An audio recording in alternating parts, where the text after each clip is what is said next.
Yeah, I would say he's about 3 inches tall, has a slight mustard yellow complexion. Yes, I think more than pepper spray, salt will be effective on him. Yes? Yeah, thank you for your services. Hey guys, we're having frog's legs tonight! Cold opener right off the bat introduced a new character named Ompu, who just through the presence of her manager we could tell what sort of line of work she was in. Oh, and she also had some weird looking frog plushie. Man, Sanrio's QC on their legacy characters has taken a serious nosedive. Now, of course, this was a bit of a spoiler for what was to come, and it was hammered home even further thanks to the next scene featuring Majorika and Lala just outright stating that there was a talented new witch apprentice in town. Also, I almost thought that they were going to mislead us into thinking that Ompu's frog was Majorika, but then this reaction pretty much confirmed it wasn't. No, it just feels like a little bit of a missed opportunity, but whatever. This reaction from Majorika, after learning how much better the new witch apprentice was compared to Doremi, was at least hilarious. Speaking of which, at the Ojamajo's class, Reika declared that she was going to land the lead role in a film sponsored by her family, and was trying to preemptively hype up her stardom. Yeah, girl, you might not want to rush into the Norma Desma phase of your career just yet. Of course, no one was buying into her, and instead were more interested in Ompu. And as the title already gave away, they'd be even more starstruck in a second. 授業を始める前に新しい友達を紹介するよ。うちのクラスだけ転校生多くありませんか？うちにはこのアニメの主人公がいるからだよ。Ompu introduced herself with likely a recreation of what she puts on her autographs. No, you're supposed to write your name as freaking large as possible, and the teacher's just gonna let you waste all that chalk. For once though, I do have to agree with Reika when she pointed out that she was just pandering to the class into liking her. Granted, it was because she herself was an expert on this stuff, but still, credit where it's due. And as it just so happened, she got a seat next to all of the Ojamajo, and she just so happened to know all their names. Obviously, this was a slip of the tongue, but she quickly recovered by showing off how silver it was. Still, this did leave her open to be asked the important questions about being a young celebrity. Hey, a steak a day is nothing compared to some of these weirdos' diets. After school, they learned that Ompu was going to attend an audition that Sunday, which turned out to be for the same movie that Reika thought that she was going to land the lead for, and thankfully Ompu set her straight. Could somebody get this girl to speak for the workers' unions in Hollywood? At the very least, she won over the Ojamajo, who agreed to cheer her on at the audition. She also got the Stooges to do her share of the class cleaning, though that's hardly a challenge.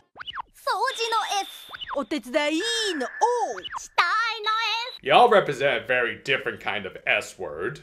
Likewise, Pop agreed to cover their shifts at the Mahodo, so they managed to go to the auditions with no worries, though they might have ended up developing some when they got there.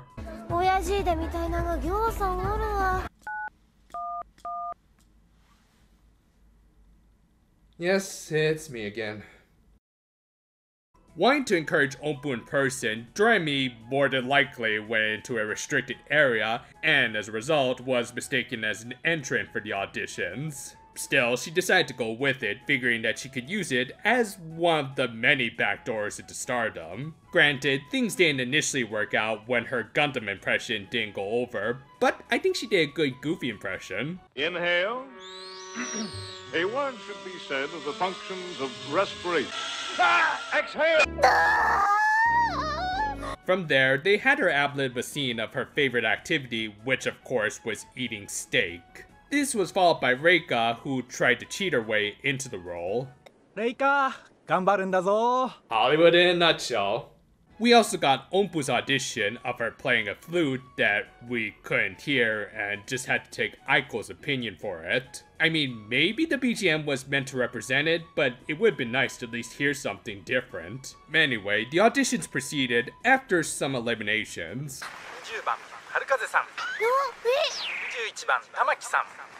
You are not moving on to the next round. What, I'm just knowing what they usually do in these shows. Nah, of course, Reika, Doremi, and Ompu managed to proceed through all of it until they eventually reached the final 3. The finals were going to be costume reenactments of the contestants' favorite scenes from their choice of film or story. Not that Doremi would immediately learn this from either Reika or Ompu. Little bits like this can go a long way in establishing a character through subtle, yet very telling ways. In this case, it's really showing how Ompu is a regular light. No, not that one. I mean the two-faced child actor from Zombieland who also happened to be based on Yagami. Not even the Death Note can kill certain memes. Anyway, since Doremi obviously didn't have an outfit, she needed to spend a few spheres to conjure one up. Yeah, in fact, shouldn't you be running a lot faster, making for one of the most absolute amazing sequences in all of animation? Seriously, go check out the Ghibli version of that tale just for that sequence, as well as Best Girl Menowara. Unfortunately, without any direction from Isao Takahata, she was pretty much doomed to fail. Granted, she held out better than Reika's interpretation of Juliet.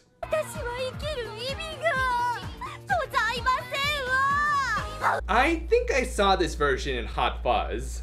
Lastly, it was Ompu's turn, who for her character, I guess she decided to hop onto that anime witch train that doesn't seem like it's gonna stop anytime soon. Nah, of course, she was in her witch regalia and gave her wand a little spin to cast a mind control spell on the judges, which, yeah, considering how forbidden spells have been established in this show, I can't imagine using black magic like that is gonna work out for the better. And really, I don't think she even needed to use magic considering what her competition was like. Still, as a result, she won, and while Doremi's reaction was kind of standard by this point, this face from Reika easily made my week. During all of this, Majrika found an article about Ompu and saw her frog. Thus, they were all on the same page that she was clearly a witch apprentice, and asked for who her mentor was.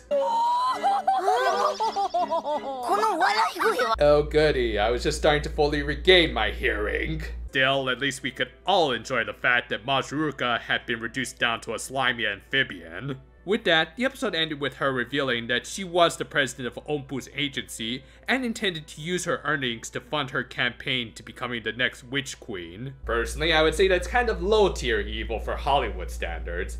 Anyway, this was a good introduction to an antagonistic witch who doesn't make me want to tear off my ears. They gave us just enough characterization for Ompu that we could come to our own conclusions about her personality, and she did significantly shake up the status quo. The auditions themselves made this a fun episode in its own right, especially if you like those sorts of reality shows. While I don't think I can say anything definitive about Ompu's character just yet, I do like the build-up they're doing with her so far. It's clear, like many thespians these days, she was more than a little two-faced, though could at least hide it a lot better than, say, Reika. There were just a lot of really good subtle moments in this episode where you could really infer how this witch's real magic was her silver tongue.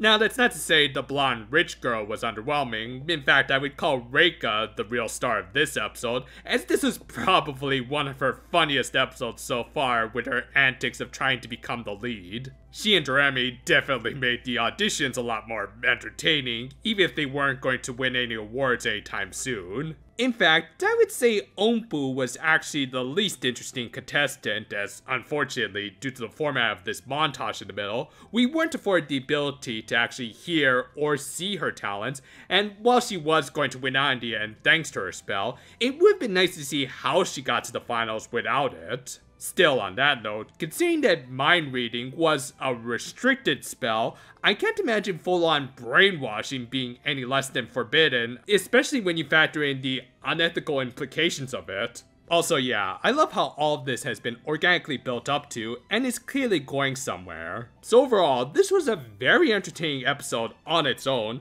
with some very interesting developments for the future. While it would have been nice to actually see how talented Ompu was rather than being told she was, her two-faced personality still shined through, and I'm interested in seeing where things go for this little practitioner of the dark arts. I hope everyone is having a pleasant day. Mine are certainly getting a lot more calm now that I've done most of the negotiating for my big move. As of right now, I think I should be able to get part 3 of my Gold Princess review done by the end of the month. Following that, I'll probably make another Toy Trinity video, then finish up Gold Princess, and then maybe I'll finish up another Magical Girl franchise I've been covering. Look forward to all of that. Until then though, farewell for now my friends, and excuse me. Hello? Oh, you're gonna need me to come down for an ID? Okay, I'll be right there. Never let your eyes off those little toads.